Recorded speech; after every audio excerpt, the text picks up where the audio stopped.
Ajakan beribadah terambil dari Mazmur pasal yang ke-9 ayat yang ketiga. Aku mau bersuka cita dan bersukaria karena Engkau. Bermazmur bagi namamu, ya Maha Tinggi.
Untuk memulai ibadah di pagi hari ini, mari kita satu dalam doa. Kita berdoa. Bapa dalam surga, puji rahmat dan syukur ya Bapa. Terima kasih Tuhan, di minggu pagi hari ini kami, Pelkat Persekutuan Teruna Jemaat Nazaret, boleh kembali beribadah kepadamu. Walau kami beribadah secara daring Tuhan, tetapi Engkau mempersatukan kami di dalam ibadah ini. Kiranya persekutuan ini dapat Engkau berkati dari awal, pertengahan hingga akhirnya. Berkati ya Tuhan, baik kami sebagai adik layan maupun kakak pelayan. Kiranya firman-Mu yang akan kami dengarkan di pagi hari ini boleh dapat menjadi terang dan pelita di dalam kehidupan kami. Inilah ya Tuhan kami anak-anak-Mu siap untuk beribadah kepadamu. Ampuni ya Tuhan setiap salah dan dosa kami ya Tuhan. Di dalam nama anak-Mu Tuhan Yesus Kristus kami sudah berdoa dan mengucap syukur. Haleluya. Amin. Mari membaca Mazmur puji-pujian yang terambil dari Mazmur 25 ayat 4 sampai dengan 10. Beritahukanlah jalan-jalan-Mu kepadaku ya Tuhan. Tunjukkanlah itu kepadaku. Bawalah aku berjalan dalam kebenaran-Mu dan ajarlah aku. Sebab Engkau Allah yang menyelamatkan aku. Engkau ku nanti-nantikan sepanjang hari. Ingatlah segala rahmat-Mu dan kasih setia-Mu ya Tuhan. Sebab semuanya itu sudah ada sejak purbakala. Dosa-dosaku pada waktu muda dan pelanggaran-pelanggaranku janganlah Kau ingat. Tetapi ingatlah kepadaku sesuai dengan kasih setia-Mu. Oleh karena kebaikan-Mu ya Tuhan. Tuhan itu baik dan benar. Sebab itu Ia menunjukkan jalan kepada orang yang sesat. Ia membimbing orang-orang yang rendah hati menurut hukum. Dan Ia mengajarkan jalannya kepada orang-orang yang rendah hati. Segala jalan Tuhan adalah kasih setia dan kebenaran bagi orang yang berpegang pada perjanjiannya dan peringatan-peringatannya.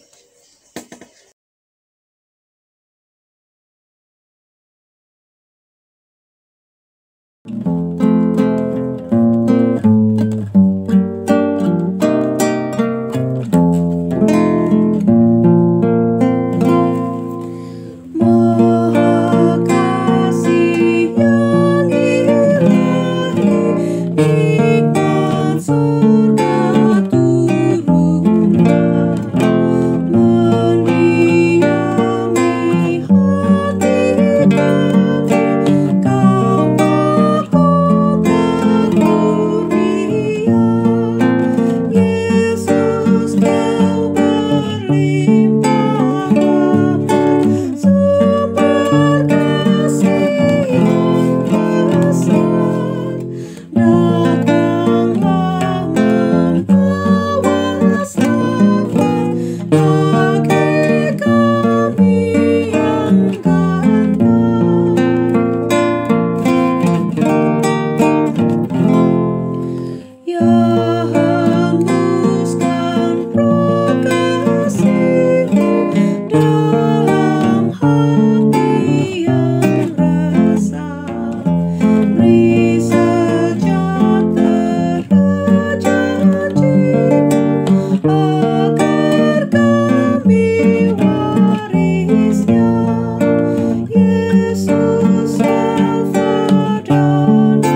Baik adik-adik, sebelum kita membaca Alkitab, mari kita berdoa.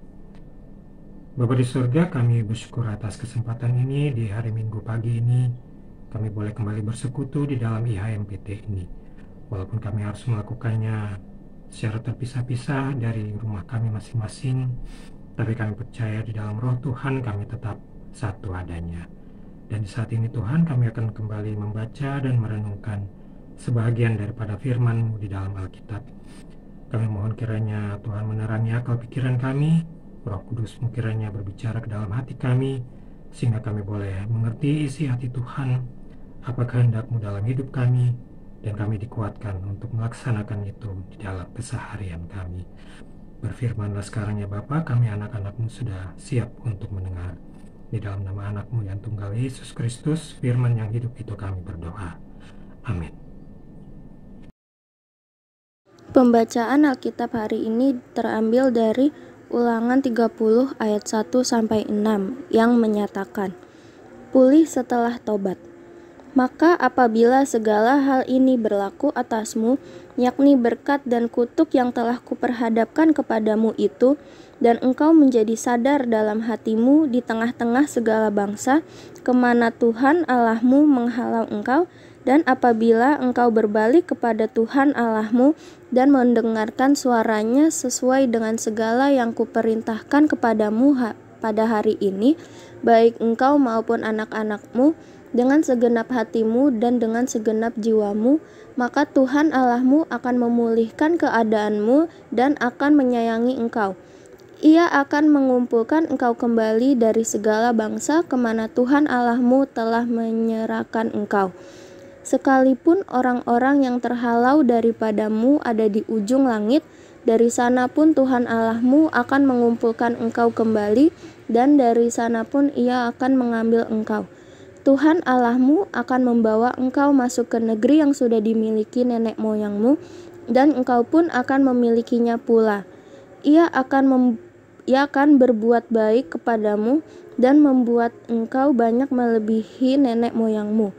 Dan Tuhan Allahmu akan menyunat hatimu dan hati keturunanmu, sehingga engkau mengasihi Tuhan Allahmu dengan segenap hatimu dan dengan segenap jiwamu, supaya engkau hidup. Demikianlah pembacaan Alkitab.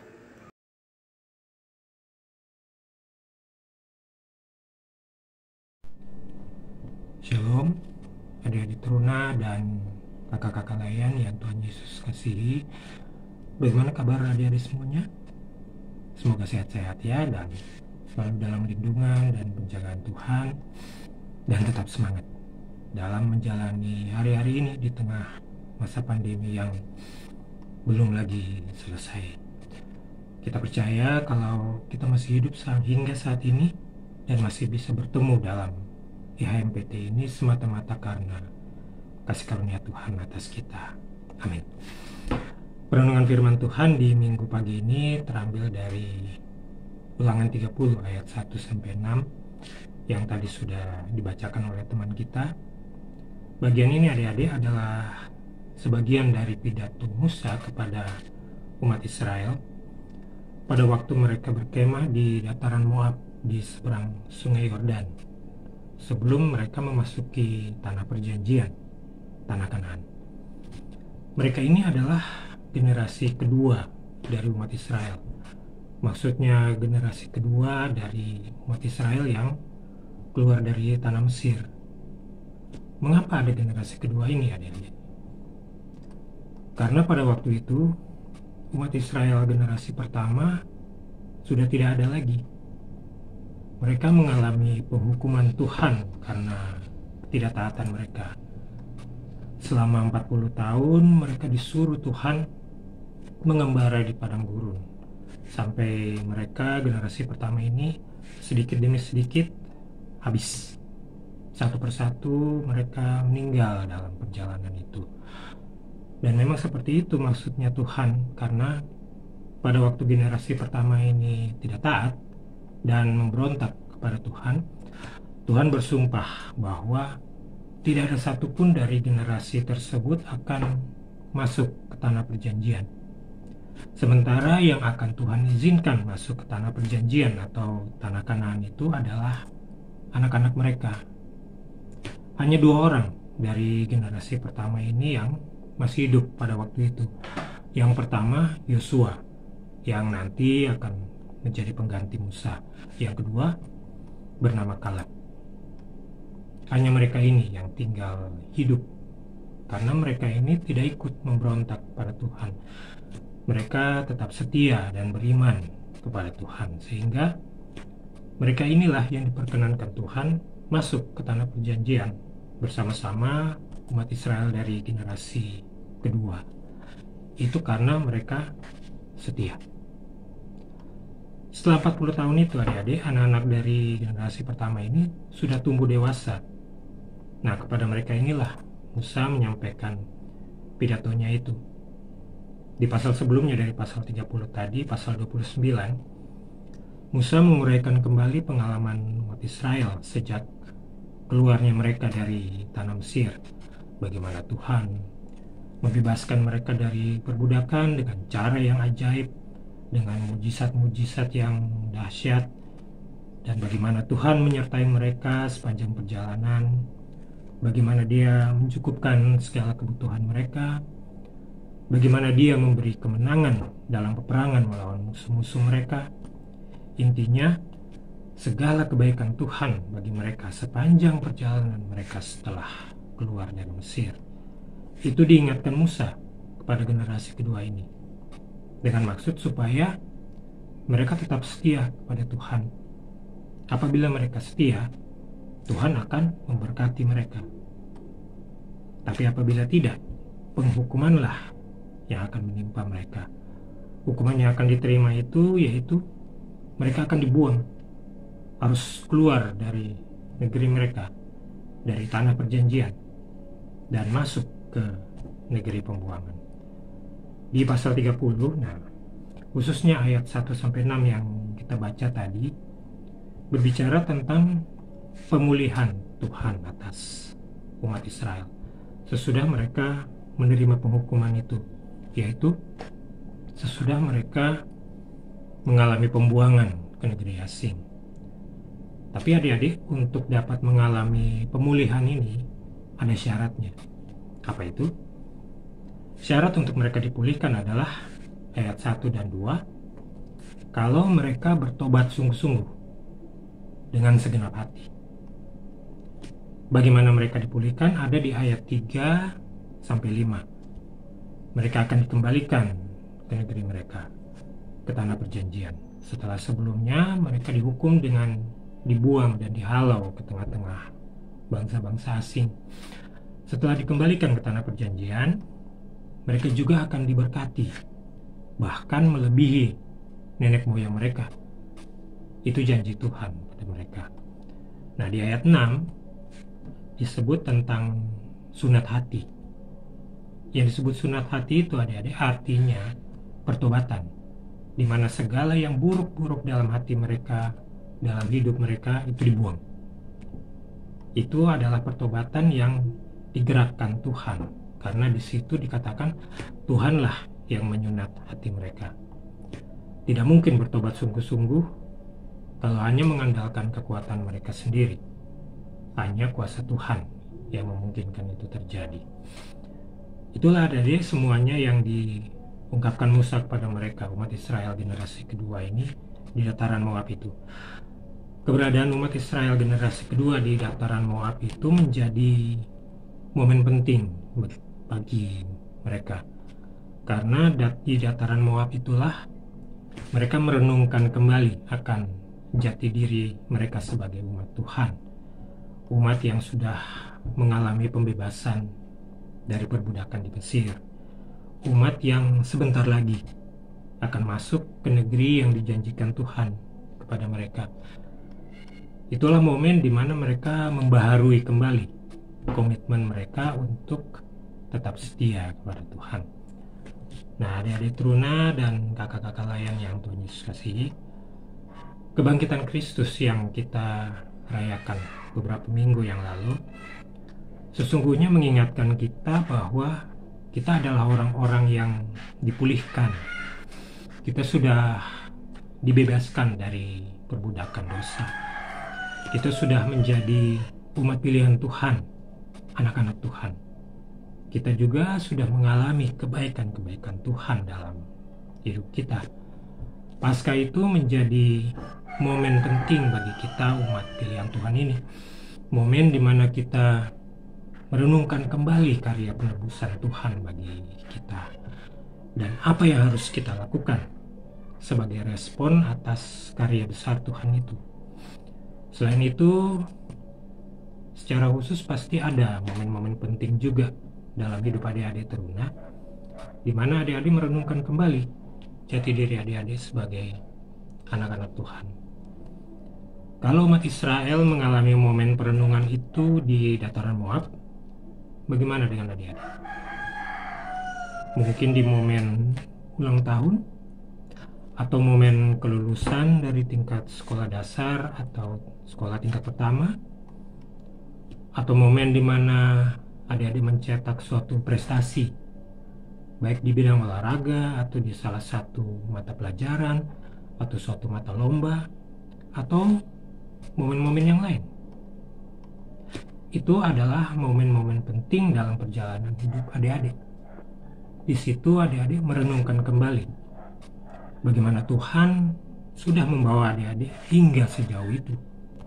Bagaimana Tuhan sudah memberkati adik-adik dengan pencapaian-pencapaian tersebut. Momen-momen itu tentu adalah saat-saat penuh sukacita ya adik-adik, momen yang harus dirayakan.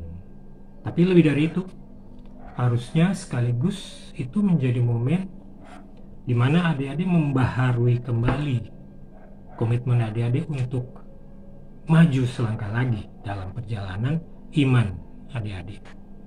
Momen di mana adik-adik berketetapan hati untuk menjadi lebih baik lagi dari sebelumnya, lebih dekat kepada Tuhan, lebih rajin beribadah, termasuk HMPT ini, lebih rajin membaca Alkitab, lebih taat kepada perintah-perintah Tuhan, lebih rendah hati, lebih mudah mengampuni. Dengan kata lain, semakin menunjukkan identitas adik-adik, jati diri adik-adik sebagai anak-anak Tuhan, sebagai saksi Kristus, semakin menunjukkan karakter Kristus melalui perilaku hidup adik-adik. Dan komitmen ini harus dibaharui setiap hari adik-adik ya. Bukan di hari Minggu saja, bukan di waktu IHMPT saja, bukan hanya pada saat momen-momen penting itu tadi saja, tapi setiap hari. Karena setiap hari pasti ada aja tantangan, bahkan pencobaan yang dapat saja membuat kita berpaling dari Tuhan atau menyimpang dari kesetiaan kita pada Tuhan. Itu sebabnya komitmen itu harus dibaharui setiap hari.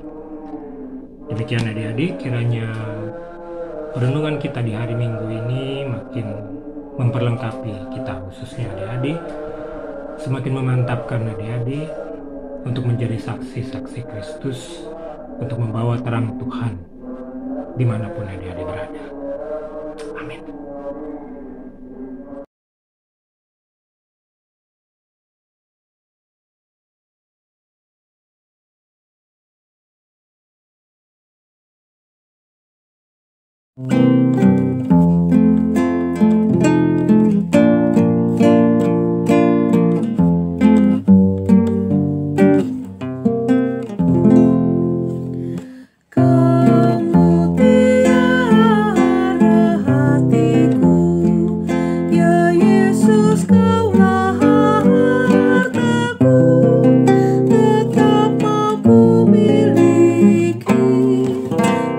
Tinggallah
Puji syukur serta hormat kami naikkan bagi Bapa di surga atas segala berkat, termasuk sukacita persekutuan kami hari ini. Melalui firman-Mu yang sudah kami dengar, biarlah menghasilkan pertobatan dan pembaharuan hidup sebagai teruna-teruna yang taat dan mengasihi Tuhan. Berkati niat kami ini, sehingga dalam penyertaan Tuhan, pembaharuan kami semakin nyata, terjadi sebagaimana yang Engkau kehendaki. Kami berdoa untuk bangsa dan negara, berkatilah pemerintahan serta rakyat, diberikan kiranya hikmat, kerendahan hati untuk bergotong royong, serta kesadaran diri untuk takut akan Tuhan, agar supaya bersama-sama mewujudkan upaya yang baik untuk menanggulangi penyebaran COVID-19, sehingga dapat tercipta perbaikan ekonomi bangsa sekaligus menjadi teladan sebuah persatuan dalam keberagaman menjadi berkat untuk kebaikan bersama. Demikian pula bagi gereja-gereja-Mu ya Tuhan, khususnya yang menjadi bagian dari bangsa ini, biarlah dalam segala pergumulannya umat Tuhan tetap dengan imannya melayani Engkau dengan menjadi contoh dalam menebarkan berbagai wujud pemberitaan tentang Tuhan. Kami bawakan dalam doa ini persekutuan berkat PTNZ. Tuhan terus sertai pelayanan kami agar pelayanan kami yang mulai dari persekutuan yang terkecil dapat berkenan di hadapan-Mu dan sebagai alat Tuhan memberkati di sekitar kami. Tolonglah Tuhan teman-teman dan pelayan-Mu yang dalam sumut sakit.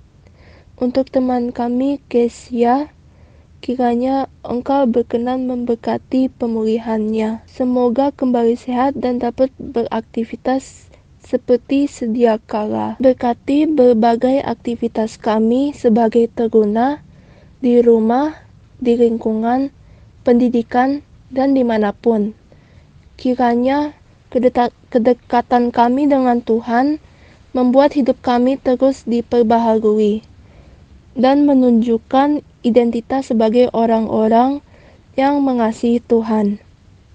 Terima kasih atas persekutuan dan doa-doa yang boleh kami ucapkan.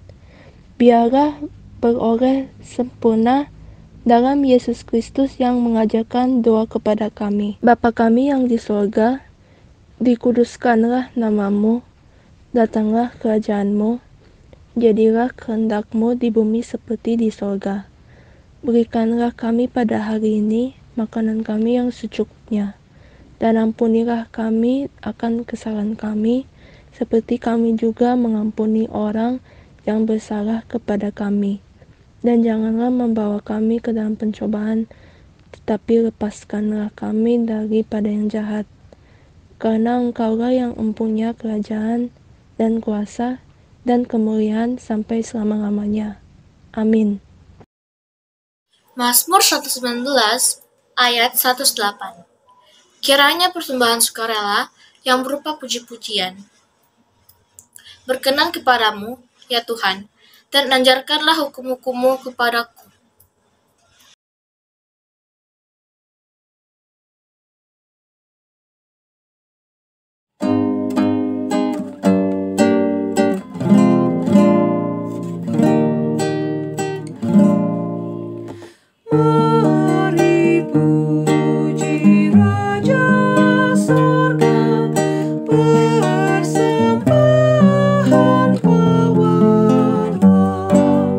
Di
Mari kita bersatu di dalam doa. Bapa kami yang ada di surga, kami anak-anak-Mu telah memberikan persembahan. Kiranya Bapa memberkati kami, dan kiranya persembahan ini dapat menjadi persembahan yang harum dan memiliki perkenan di hadapan-Mu. Terima kasih Bapa, jalannya ibadah ini dan seterusnya kami serahkan hanya dalam tangan-Mu. Doa ini kami panjatkan atas nama Yesus Kristus sebagai Juru Selamat dan Penebus dosa kami. Amin.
Baik adik-adik, kita akan mengakhiri ibadah kita, dan untuk itu mari kita mohon berkat Tuhan.